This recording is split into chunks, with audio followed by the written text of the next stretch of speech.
happened since we last gathered. So I do want to take a moment to thank all of the partners who worked so hard on that event. Of course, the Division on Women was a key partner in putting all of that together, as well as Thomas Edison State University, who hosted it on their platform. If you didn't tune in to see it, please go and look at the recording. It was really terrific and was certainly highlighted by both the panel presentation, which was terrific, and the presentations by both Queen Noor and our poet, Susanna Rich. So I highly recommend, if you missed it, to go and listen to that on our NJ Women Vote page. You can access it there. So now that Women's Equality Day is in the rear view mirror, we have still much to look forward to. And I do want to particularly call out Greer Luce today, who, as you all know, has been a tireless support to this overall partnership effort. And you know, all of her good work particularly was in evidence at that Women's Equality Day panel. So thank you, Greer, for all the hard work you've done on behalf of all of us. Now, Lucy, are you here today? Let's see.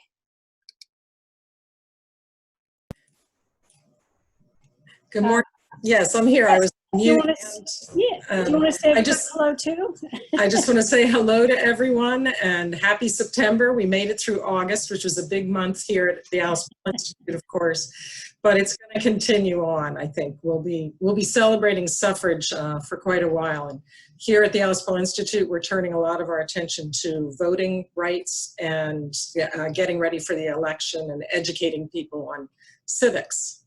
And I'm sure many other people are doing the same.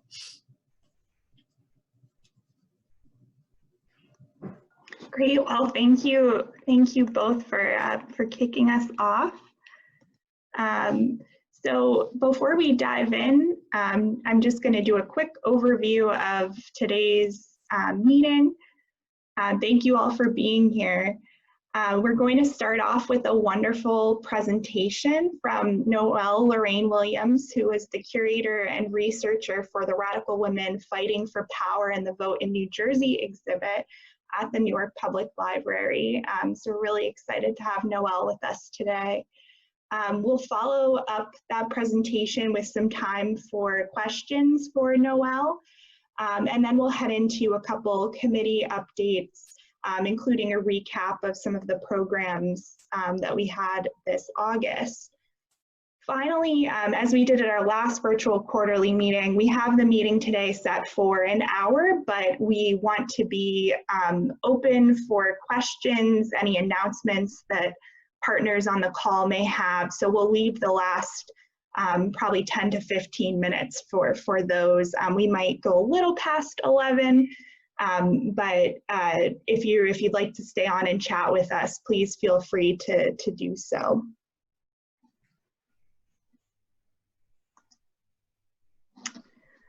So without further ado, Sarah, would you mind introducing our keynote speaker for the day? Not only do I not mind, it's a great honor to introduce our wonderful keynote speaker, Noelle Lorraine Williams. I know some of you have begun to get to know her through her wonderful work, and she's going to share some of that with us today.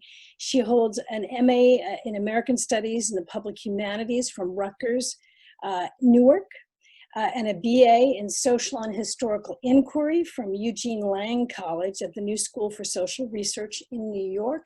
She is a public humanities scholar. She is an artist. And today she is going to talk to us about a terrific exhibition that she has curated, which I believe is still in place up at the Newark Public Library, right, Noelle? Yes, until January. So if you haven't seen it and you can get up there, or we're going to also share some exciting news about a new commission that Noelle has received as well. But the exhibition is Radical Women, New Jersey Women Taking Power and the Vote, which I think she spent several years researching and putting together. And so I'll make that exciting announcement right now, which is I'm so delighted that Noelle's project was selected by our NJ Women team, NJ Women Vote team, to be one of those digital arts humanities projects that we are going to present in late October, leading up to the election in early November. So you're going to get an opportunity to hear from Noelle this morning, but you're going to get to hear much more also when her digital project goes live a little bit later in the fall. So Noelle, please, we're eager to hear your presentation. Oh, great. So good morning, everyone. I can see most of the folks' faces, and yeah, welcome to Wednesday. And I'm so happy to be here to talk about the exhibition and just to share some highlights of organizing it. I worked with another curator and scholar, Dr. George Robb, as some of you know, and Beth Zach Cohen at the Newark Public Library. So right now I'm gonna share screen, and I'm going to briefly discuss what were some of the reasons, what kind of guided us in the decisions that we made for the exhibition. So one of the things that was significant for this exhibition was to transform the narrative of what we thought about suffrage and what we think about women's voting, and was to introduce new perspectives. And so we decided to call it Radical Women Fighting for Power and the Vote in New Jersey. And it encompasses the stories that we do not traditionally think of being a part of suffrage and women's movements in New Jersey. What led us through this, and the reason why we work to transform narratives, are to advance the public knowledge of New Jersey history.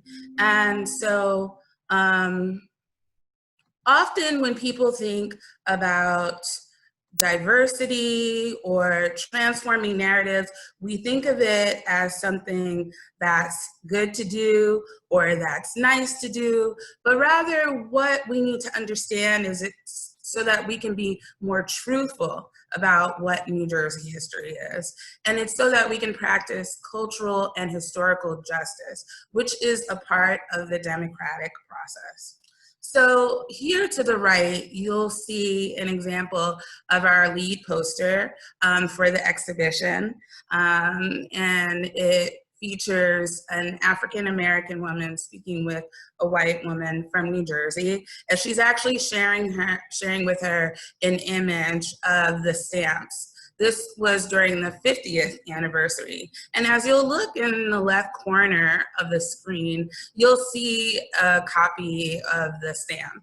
And it's basically almost like the traditional images that we see of suffrage. So we see the women in the car, which is actually probably a duplicate of a photo that I've seen in the archives. And we only see white women, and it really doesn't seem to encompass the truth of what the suffrage movement was about. And what we see in comparison are the new stamps that the Postal Service has issued this year, which has women of darker hues. You see someone who may be African American or a darker woman, and with the flags. And what has happened over the past 50 years that has pushed us to transform this narrative is to be more truthful and to have this cultural and historical justice as a matter of writing the record, but also of bringing in the various voices that are a part of how we create democracy. And so right here, we'll see some of the things that were actually in the exhibition. And so I decided to label this as an example of truth, right? So here we have a newspaper article. It says, New Jersey women to unite for suffrage fight. And this is basically when various women in New Jersey in 1919 white women as well as African American women decided to come together to ensure that the suffrage amendment was ratified. And so that history, and Dr. George Robb, who was a part of this team, he felt like this was one of the essential stories to tell, because the suffrage movement had been burdened with racism, as well as kind of classism. So to see that there is this juncture in 1919 where the African American women who had been working on the topic come together with the white women is a significant part of the story that really hasn't been discussed. So this is an example of a truth that's important for us to share in the exhibition. And we feature some of the leaders of this. So folks will recognize Alice Paul. In the middle is Blanche Harris of Newark, and then for a younger version or a younger image of Florence Randolph. So we also feature in the exhibition some examples of other people who were trying to create this history at a particular period.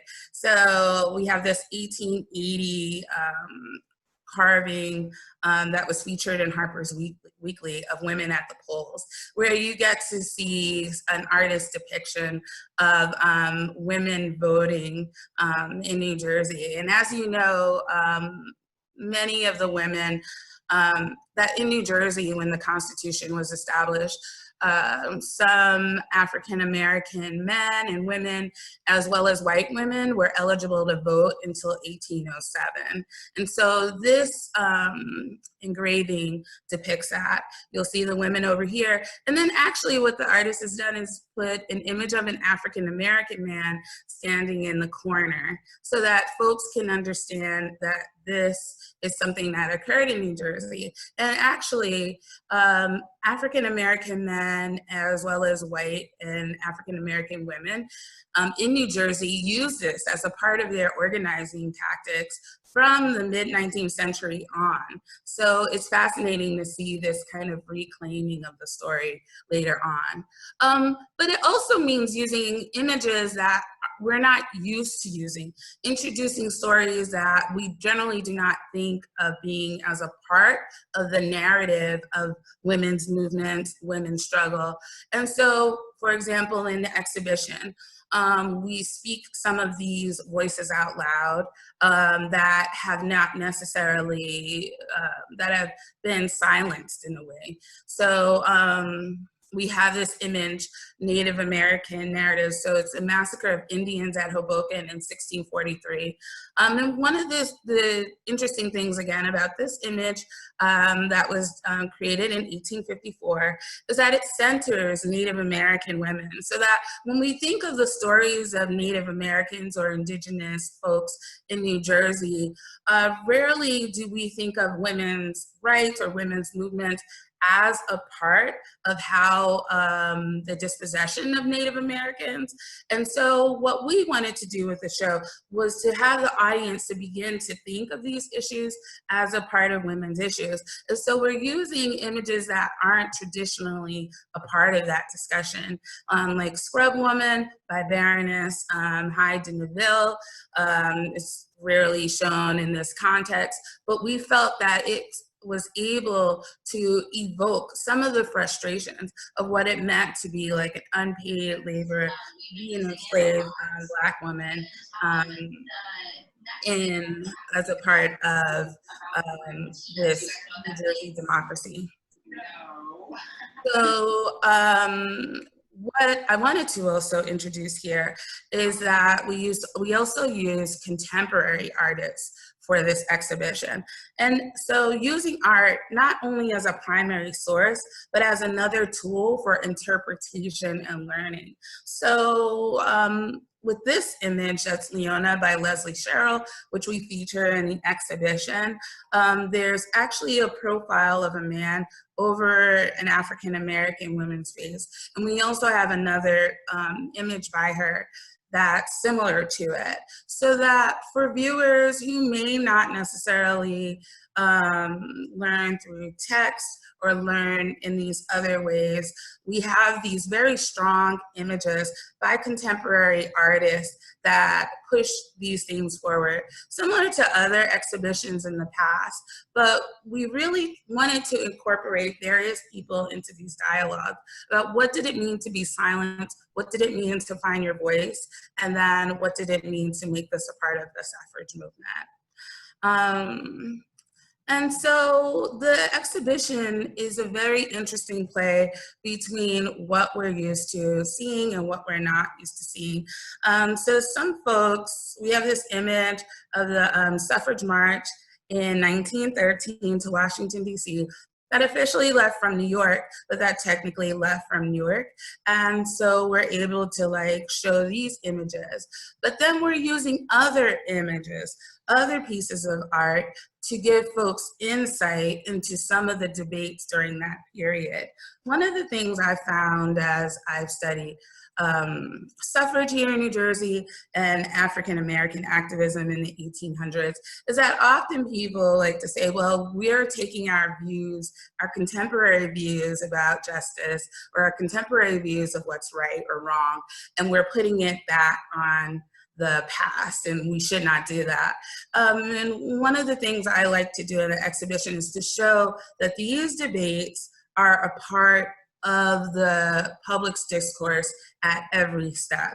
So we see here with this Tribune article that the debate over whether African-American women were a part of the suffrage movement or how they should be a part of the suffrage movement was taking place during that period. And we see how the marcher, or they were called actually the Pilgrims. This is actually a scene that's based on something that really happened in Maryland, where a group of African-American women tried to join the parade and they were asked not to.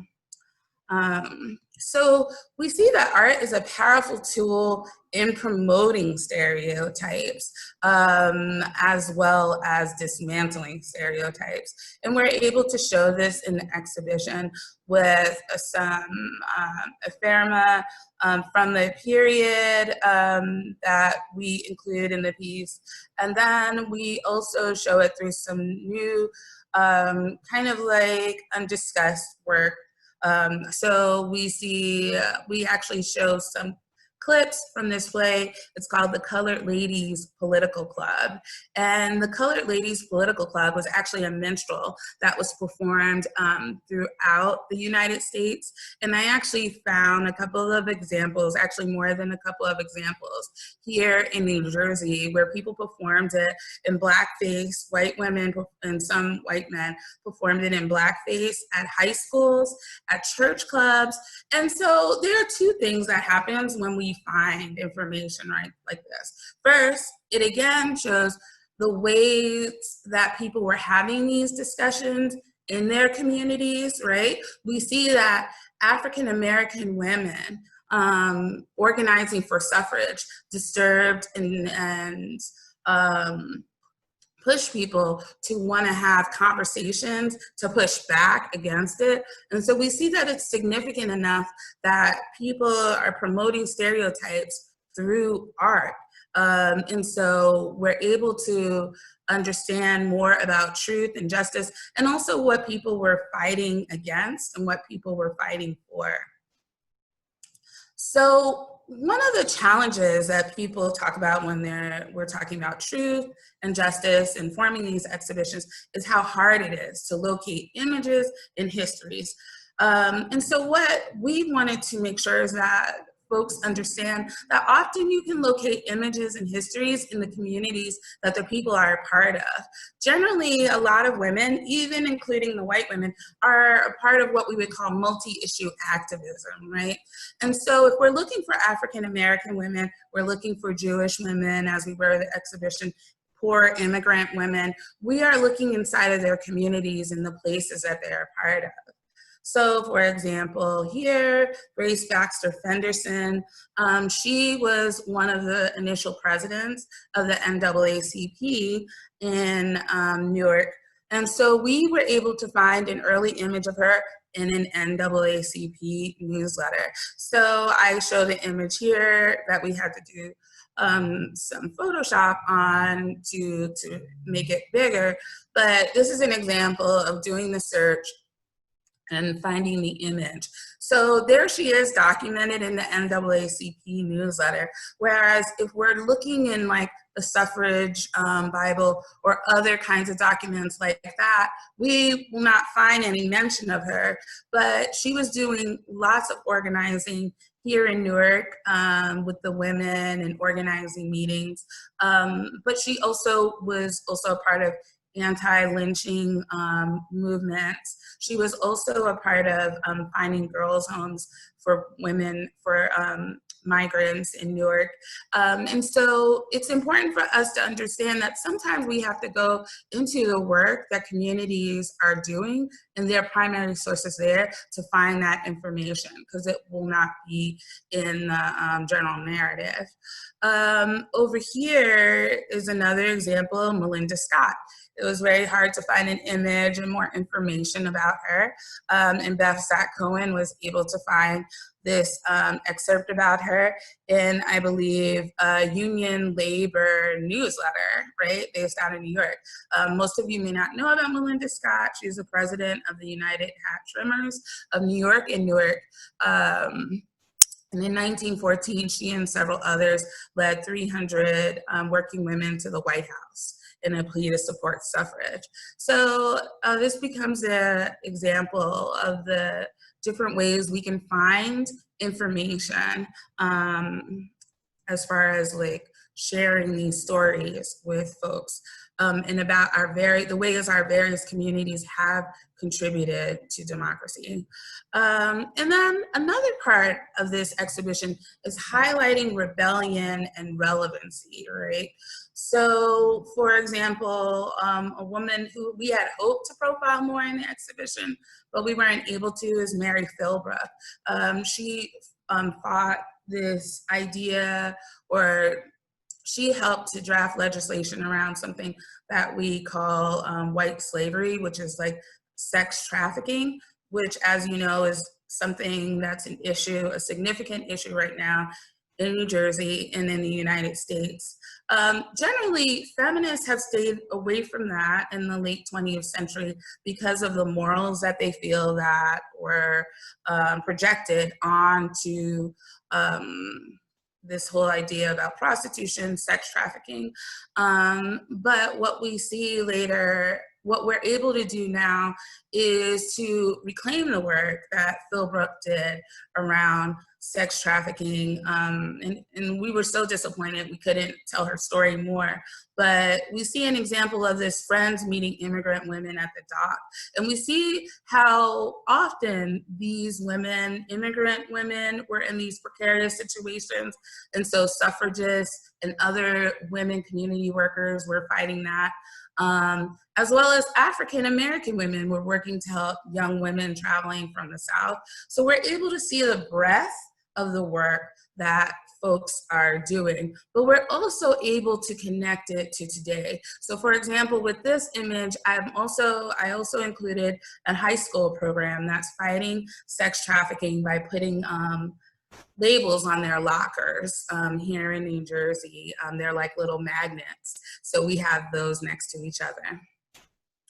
Finally, we can also, another part of highlighting rebellion and radicalism is, again, showing some of the tension. So we see Lucy Stone, who was an early suffragist, working, giving a speech, and people throwing things at her on the right side. In the exhibition, this is an image from the exhibition. I have an image of Frederick Douglass and another suffragist, and how they met working against slavery, and how many of the white and some of the African American suffragists were a part of the abolitionist movement. And so we also see an example of the Phyllis Wheatley Literary Club, which in most depictions in the history of Newark, we see them as simply a literary club rather than women who were organizing to help young women, but also doing educational forums, also a part of the NAACP, and also working for suffrage. And then the exhibition, we got to promote the work of that other folks are doing. I apologize, I always get this term, the name of the town wrong. I would say Vinland, I think it's Vineland. And so we get to show the work that others have researched, the work that other folks have promoted. So here, thank you to the Vineland Historical Society, which loaned us the image of women who protested by deciding to bring their own voting box and voting with the men. Here's a copy of, or a photo image of the voting box that's made of blueberry crates. We also see a dress reform activist, Tillotson, who was a founder of the American Free Dress League. So sometimes it's about promoting the stories that other folks have developed. Finally, I think one of the things that we should also, one of the perspectives we should come from is that these women, these suffragists, wanted the world to know about the work that they were doing. They wanted the messages to spread. Many of them were speakers, some of them were reverend, other folks were organizers and other positions of prominence. What they really did engender was this idea that women could speak in public, that women could create things together, and that we could transform the world. Obviously, there are lots of complications to that whole discussion, which we explore in the exhibition and which people have nationally explored over the past couple of years. But that is essentially what fuels the work that they're doing. So in closing, I want to quote Violet Johnson, who was a part of the New Jersey Ratification Committee, who also created a girls' home for African American women who migrated from the South, who also founded a church, who also created like a home for African Americans in Summit to organize, and whose life, thanks to Betty Livingston Adams and her work on Christian women's activism, is now coming to the fore. And so Violet Johnson was quoted as saying, "Talk, tell them all about it. Let the good word go forth. And they need to be done, they need to be told about our work and what we have done." Thank you.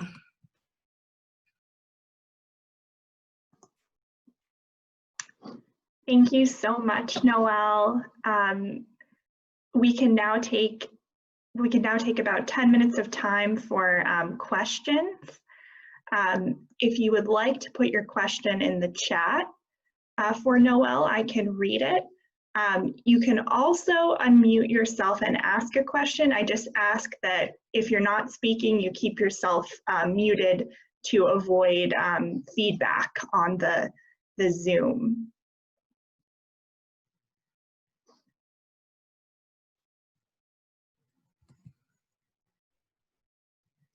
Oh, okay.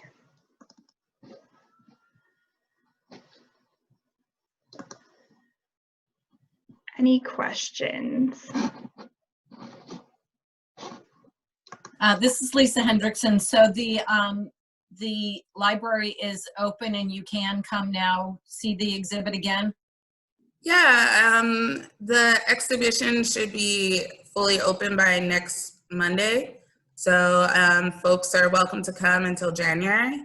So definitely, the only thing I would just like to give folks a heads up about is that the library is open in cycles. So from 11 to 12 we're open, and it's closed till 12:30, then it opens again from 12:30 to 1. So you might arrive during like a closed session, but it's only closed for a half an hour.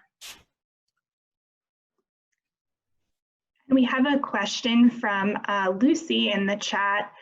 Noelle, are you aware of any physical buildings associated with Violet Johnson or any of the other women you just mentioned in your presentation? I believe that the church, well, the home that Violet Johnson created for young girls in Summit, it no longer exists. But the church that Violet Johnson helped found, I believe either the original church still exists. I don't have the name of it now, but the original church still exists, or that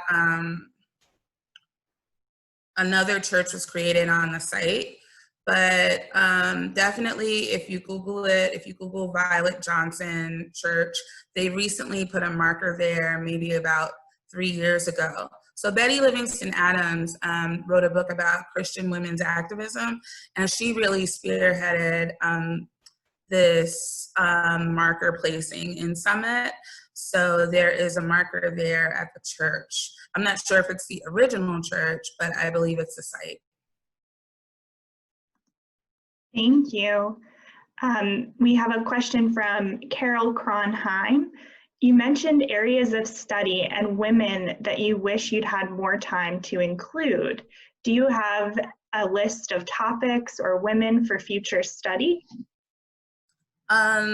Well, for myself, I think one of the things that really struck me at the end of this project, or when we were forced to stop, which was last January, was the fact, and this might have come across in my presentation, was the fact that these women were working so hard to, these African American women and these white women and these immigrant women were working so hard to promote the safety of young women coming to New Jersey and New York. And I was so taken by that. I think I told Beth Zach Cohen at the library that perhaps if we did another exhibition, it would like fill my heart and my intellect to really do an exhibition that just shows the way that women have worked to protect younger and poorer women in various communities through like housing and other programs, but not in that traditional way of these handouts, but really looking at this like way in which women work to protect other women in a patriarchal society. And then showing some of these places. We were able to find an image of the Sojourner Truth, YWCA, which was here in Newark, because Black women were not able to go to the YWCA here in Newark.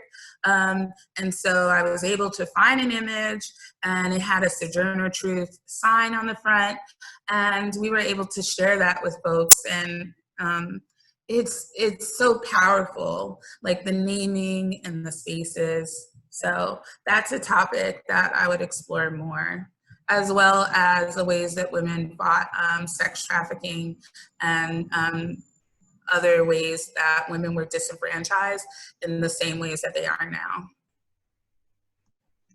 I think we could all agree that we would like to view and listen to an exhibit about those topics as well.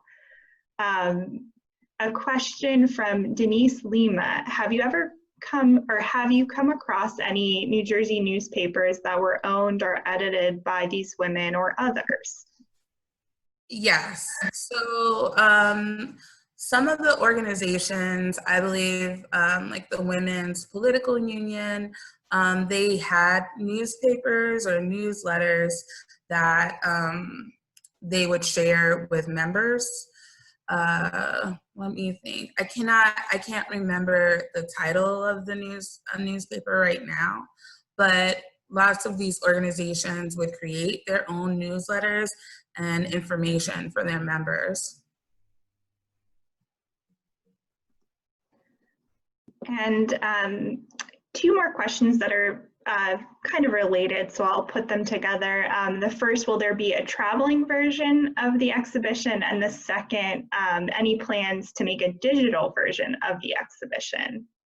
Okay. So as far as the traveling version, as of March, we were making 2 traveling versions of the exhibition, but we haven't been able to meet around that. And so we look forward to having that discussion in the next couple of weeks about how a traveling version, what would a traveling version look like now? Is it possible to take this into 2021? And so I'll be meeting with the administrators and staff at the library so we can continue that conversation since our plans veered with COVID-19. And also as far as the digital version of the exhibition, luckily the commission has given us a grant to present digitally some of the information that we have in the exhibition. And so that should be available, as was indicated at the beginning of the presentation, probably in mid-October. And so that will go through some of the themes we spoke about as far as African-American women and immigrant women and what it means to vote today. So that will be the digital exhibition. We are so excited for that. So we have 3 questions left here. So first, a question from Aveth Mascara. Great exhibit, so that's a nice comment. Were you able to find any Latina suffragists? No, we were not able to find Latina suffragists. There were women from the Caribbean, so African-American women suffragists who lived in like Boston, who were a part of the movement, as far as like, if we're going to think of like Caribbean Latina women. But as far as in New Jersey, we were not able to locate that many Latina suffragists. Also, and then we also looked at the demographics on it. And as far as New Jersey, there were not as many Latina identified, or I don't know how we looked at the census now to determine that, because I don't think the term, you know, obviously it wasn't like Hispanic, Latina during that period, just to make an assessment so that when we were doing the research, what and which communities we were looking for pockets of communities, and that was not really apparent at that period. I don't think there were large populations of folks prior to like the 1910s in New Jersey, the way we think about it now as far as Puerto Rican communities, Mexican, Ecuadorian communities as they are now in New Jersey. Thank you. And a final question, is there a place on social media that we can follow to learn more about the exhibit and your work?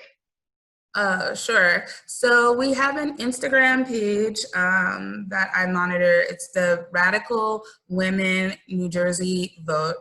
And you can find that on Instagram. And I put updates from the exhibition, information. I also put information there about other events that folks are doing around in New Jersey and around the country. So for example, Zocalo, they're doing a panel on why, if we have more women voting, why aren't there more women in power?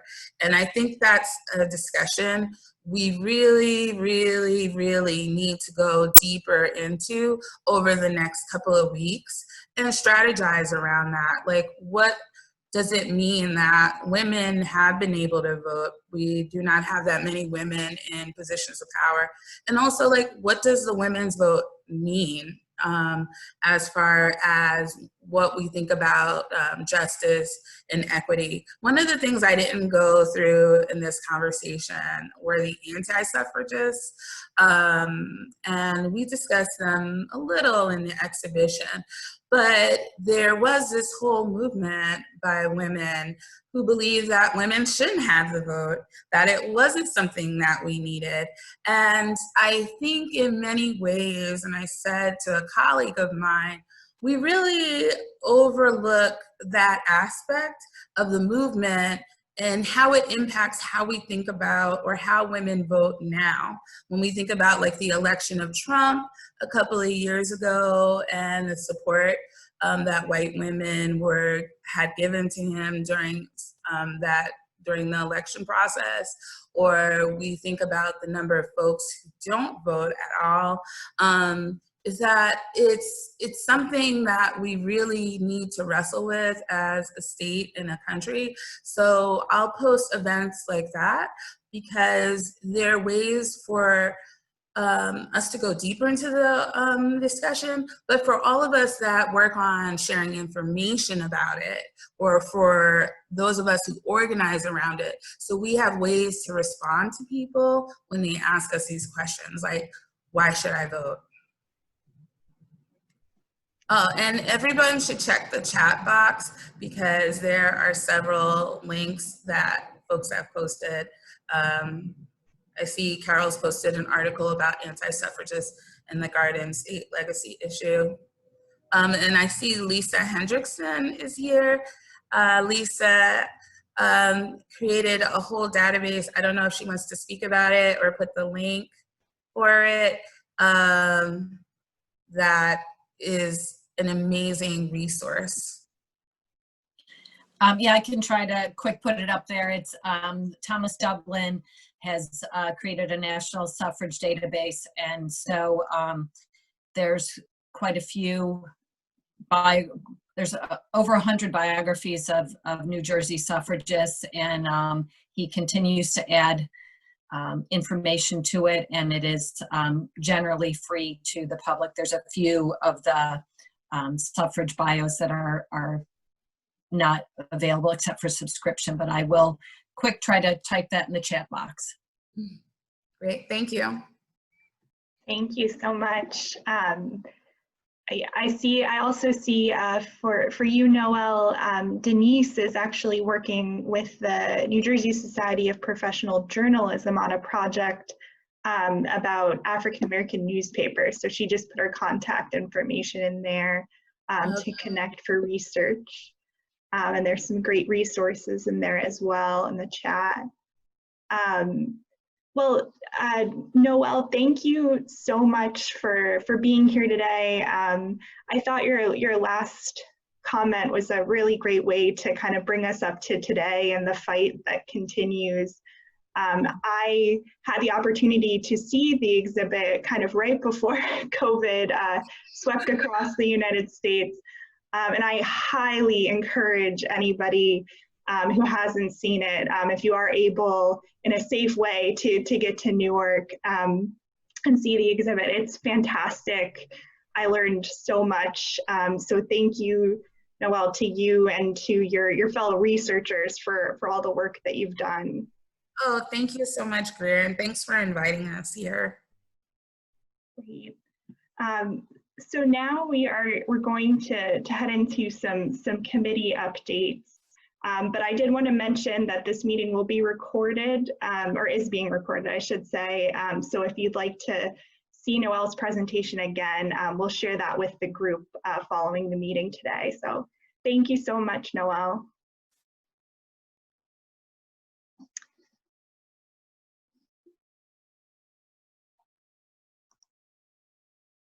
Okay, so with our last 15 minutes or so, we're going to share some updates from the NJ Women Vote Partnership over this summer. And we're going to start with our Public Programs Committee, which means I will be talking some more. This is the committee that I've been kind of de facto chairing for the past year or so. As you all know and have heard, we've had to make a lot of changes on this committee because of COVID and because our public programs will no longer, or we're not able to really be public in a true sense this summer. But we had some really great brains working on these projects, and we were able to put together some exciting virtual alternatives that actually took place mostly this August. So I'll share a couple updates on those. The first was our suffrage solo slow roll. So this took place over the entire month of August 2020. We opened up registration for folks who were interested in traveling around the state in a social distancing, health conscious way, and visiting sites along the New Jersey Women's Heritage Trail. We had 136 people register, and those everyone who registered was invited to participate in a Facebook group where they could post selfies of themselves at different sites along the trail. And in my next slide, I have a couple photos, a couple of those selfie submissions. So we had great participation. It seemed like people really enjoyed it and were able to get out there. We selected two kind of contest winners, one for the most sites visited and the other for what we're calling the best slow roll or best slow roll post. So those winners will be announced this week. And as a final note on that project, we are still encouraging people as a part of this effort and others to apply to be listed on the New Jersey Women's Heritage Trail. So we learned of a lot of women's history sites in New Jersey that are not currently listed on the trail, and there's an open application right now for sites to apply to be listed. And you can find that application on the New Jersey Historic Preservation Office's website. So I just wanted to make a quick note about that we're really encouraging, sites that aren't currently listed in that guide to apply to do so. And out of the funding that we had allotted for the slow roll, we also are undertaking a virtual tour project to support the filming and production of 2 to 4 minute virtual tours at 6 sites in New Jersey. And those 6 sites are the Old Barracks Museum, the Stoutsburg-Sauerland African American Museum, Historic Whites Bog, Vineland Historical and Antiquarian Society, and, 2 more, the Women's Federation Monument, which is a part of Palisades Interstate Park, and Bamboo Brook Murchiston Farm, which is part of the Morris County Parks Commission. So those short virtual tours will be released publicly this fall. So we're really excited to offer that opportunity. It was a very competitive application process for those sites as well. So we're really excited to see the end result. And I wanted to, before I move on, I wanted to say a quick thank you to some of the folks that worked on the slow roll and the virtual tour project who were on our subcommittee, just to say a huge thank you. And those folks were Haley McAlpine, Debbie Kelly, Andrea Tigney, Vicki Collette, Jan Field, Robbie Lynn Marangi, and our event planner, Beth Lawrence. So a virtual round of applause and thank you to you all for all of your help on both of those projects. I'm gonna make this really short for my next update. We also held a Women's Equality Day event on August 26th, Women's Equality Day. It was a virtual panel of women in government moderated by Debbie Walsh, the director for the Center of American Women in Politics. And that recording is available at history.nj.gov. Our panelists for the day were Lieutenant Governor Sheila Oliver, Governor Christie Todd Whitman, Congresswoman Mikey Sherrill, Senator Teresa Ruiz. It was an amazing panel. If you weren't able to make it, I really encourage you to check out the recording. It was just very inspiring and everything that we kind of were hoping that it would be. And the second hour of that event were performances from storyteller Queen Noor and Susanna Rich, poet Susanna Rich. So that was also a very moving and powerful second hour of the virtual event.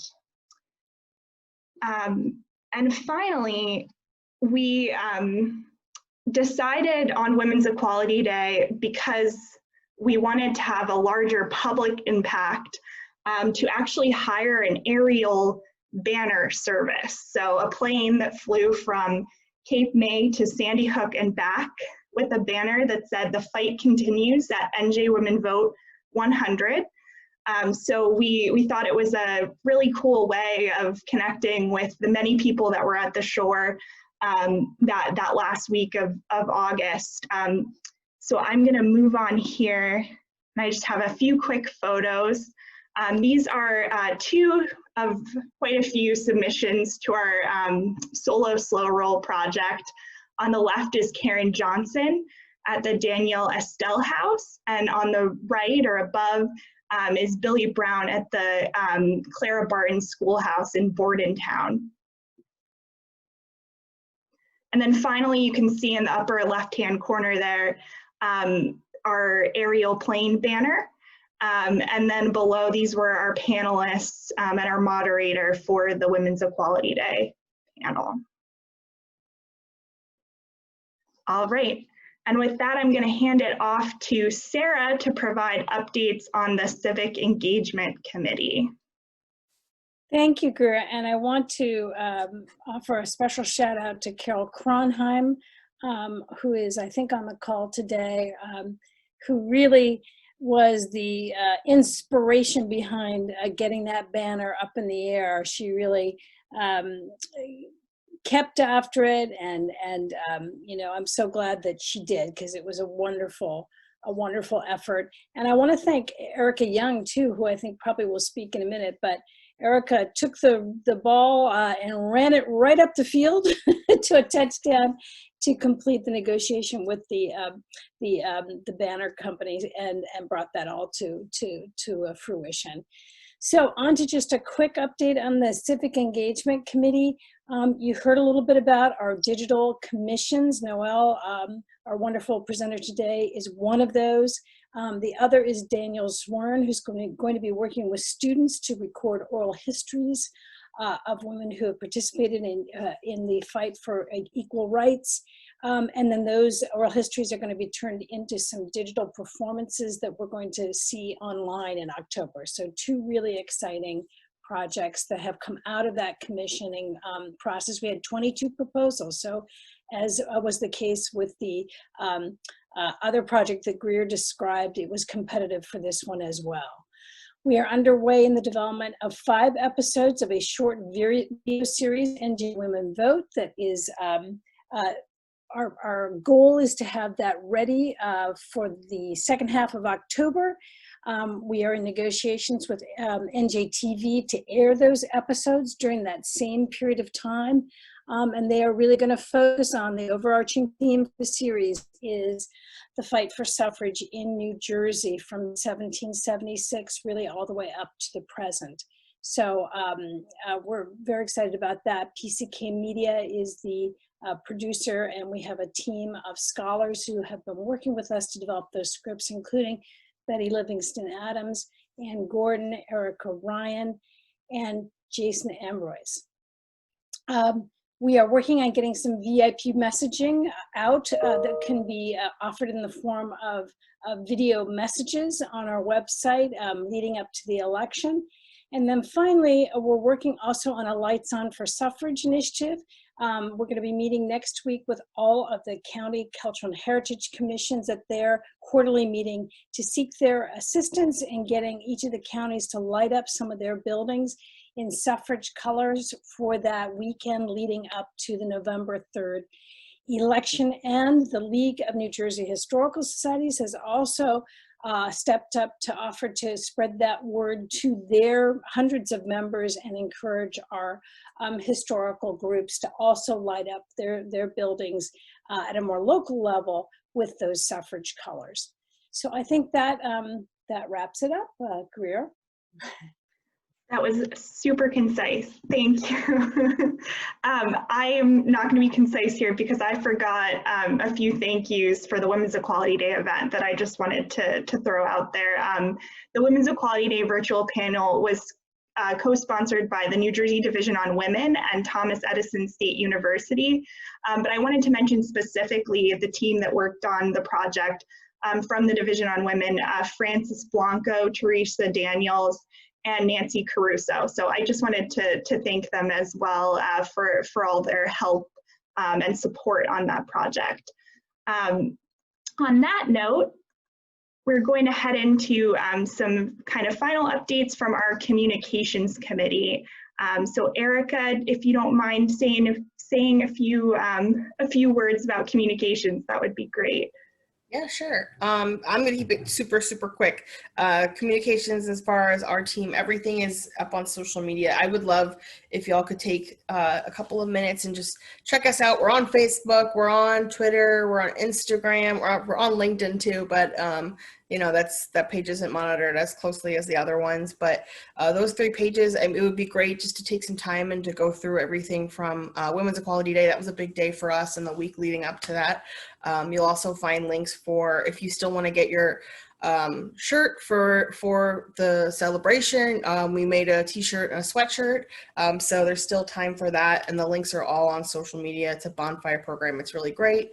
You could see the banner that we were talking about too, or you can look at Carol's background right now, which I think is so clever. I saw that really quickly and I was laughing. I just love it. So yeah, you can see kind of where the plane flew for our Equality Day banner. I just absolutely love that. And we'll make sure to get that link for the meeting up online, so you can find it on social and follow it that way. Besides that, I mean, that's really what we've got going on in terms of communications and promotions. We're just going to keep plugging away on social media and keep things going.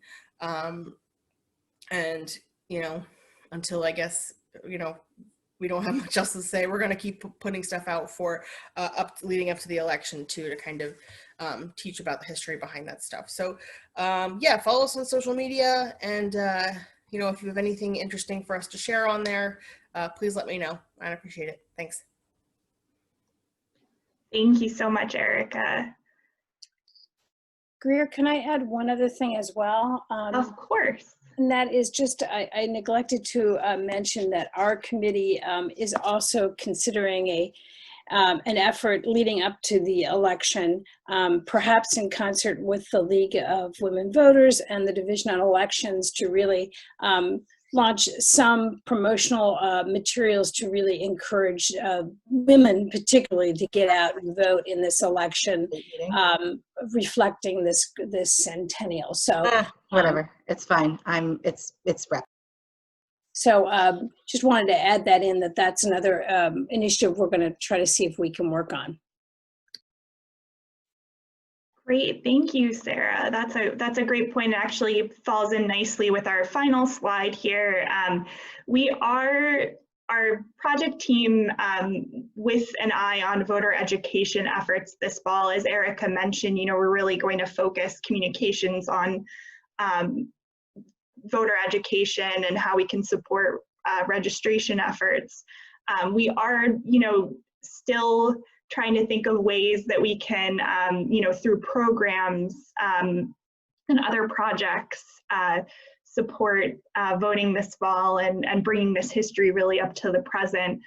So please stay tuned for us, or from us. We will have hopefully more updates for you, as well as, of course, release of many of these projects that we discussed throughout the meeting today. And as a final note, before we want to open up the floor for any, questions, announcements, things like that, the Historical Commission's annual conference this year will be held virtually, and the theme is voting history in New Jersey. Who would have thought? The title of the conference is Battles for the Ballot, New Jersey Voting Rights Then and Now. It will be held on Friday, November 13th. We are still accepting submissions to the conference's posters and projects session. So if you know anyone or if you're interested in submitting, that will be held virtually. You can find all the information about this conference on history.nj.gov. Registration will be opening September 28th. And we will make sure that you receive all of that information via email, as well as the announcement of our keynote speakers, which should be happening in the next couple of weeks or so. So on that note, we are 2 minutes past 11. So I know that some folks will have to leave, but we did want to allow time for anyone who has any questions about the initiative, any announcements for things that are happening this fall that you'd like to share. Our committee chairs here will stay on for the next couple minutes or so to hear any of that. So I'm just looking at our chat here. So if you'd like to put any questions in the chat, please do. I can read them. Please also feel free to unmute yourself and ask questions as well. Greer, could I just, I put my cell phone again. Can you hear me, Greer? Yes, Anne, I can hear you. What we were told by our very good speaker today is that she's got another Zoom conference coming up. On September 22nd, she's presenting on the same topic, but I'm assuming I'm giving her the benefit of the doubt, variety and change, at the Newark History Society, which is a terrific local history group. And I don't know how, it's a Zoom link is an awfully long thing to type, but I would go to the Newark History Society website and I'll bet you can get through that route to find out the Zoom link for it. But it's September 22nd at 6 p.m. The Battle Over Women's Suffrage in Newark is the formal title. Thank you. That sounds like a great program. If you'd like to hear, I know I'd like to hear more from Noelle. And Greer, this is Lucy. I did not mention that she has a program on September 24th through Rutgers, I believe, on suffrage in New Jersey, right? I've put both the September 22nd program by Noelle and Anne's programs, the registration links, into the chat. So if anybody wants to save the chat, if you know how to do that, if you just do ... click on your ... in the bottom, you can do a save chat. So you can get all those links and do the registration after your program if you want to. Thank you so much, Carol. Yeah.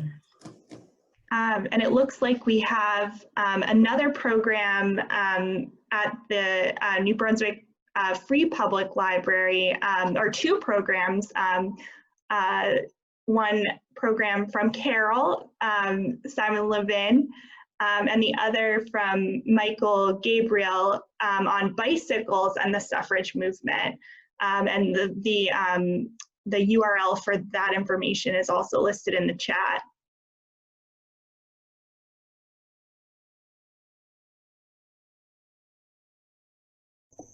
And I'll just say, given that we're talking about all these things, I put it in the chat as well, but I am keeping or attempting to keep a list of upcoming programs as well as archived past programs on women's suffrage and women's rights that have happened. And it's a long link, but you can just go to my website, tellingourstories.com, and it's right at the top, that link. It's kind of a mess right now because so much happened and I need to find out what's still up there and what's dead links at this point. But that's something I'm going to do this week, is clean that up. And so if you miss things like the program that was done on the 26th or any of the other myriad around the country, you can look there and find out get a chance to have links, as well as I'll put links to all the programs that we talked about today there as well. Thank you so much, Carol. That sounds like a wonderful resource. And I see that Susanna Rich has posted that she will be reading from her book, Shout, Poetry for Suffrage, on September 17th at the West Caldwell Library. So thank you, Susanna. We'll be sure to put that on our social media as well. Is that a virtual or a real reading? Is that it will be live. So there will be interaction. I'm looking for the link, but I don't have it yet. But it's the West Caldwell Public Library. But it'll be on the internet, or it'll be physically internet. at the library? Internet, yeah. Speaking of live, the Somerset County Democratic Women are going to have a celebration, their annual Eleanor Roosevelt celebration, outside in the park on the same day, on the 17th, and I will be reading Susanna Rich's poem on Eleanor Roosevelt for that program. So that's another event. Oh, that's great. I'm glad that we can still have some outdoor events in these times. All right. Any questions, comments before we sign off? I have one. Actually, it's a late edition, but this afternoon at 3 o'clock, Thomas Dublin and I are giving a lecture live streaming on Facebook through the Jersey City Public Library, which it's a really long link. I don't think I can get it into the chat box fast enough, but if you go to the Jersey City Public Library events page, it's at 3 p.m. and he will be talking about African American suffragists, and I'll be talking about specifically events and Jersey City suffragists. So that's at 3 p.m. today. That's great. Thank you, Lisa.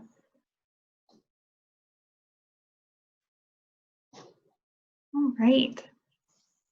Well, if we don't have any further questions or announcements, I think we'll go ahead and sign off for the day. But again, we are available. I'm available via my email. We're also available at njwomenvote100@gmail.com. If you have any, events that you would like us to help promote on our social media, please feel free to email me or NJ Women Vote, which is our communications assistant, Erica. We're really excited to get the word out about events this fall. So as Lucy has said, stay safe, everyone, be healthy and vote. I think that's a great way to sign off. So thank you all so much. And we will be in touch again later this fall and throughout, of course. So, all right, well, signing off, everyone. Thank you again. Bye, everyone. Bye.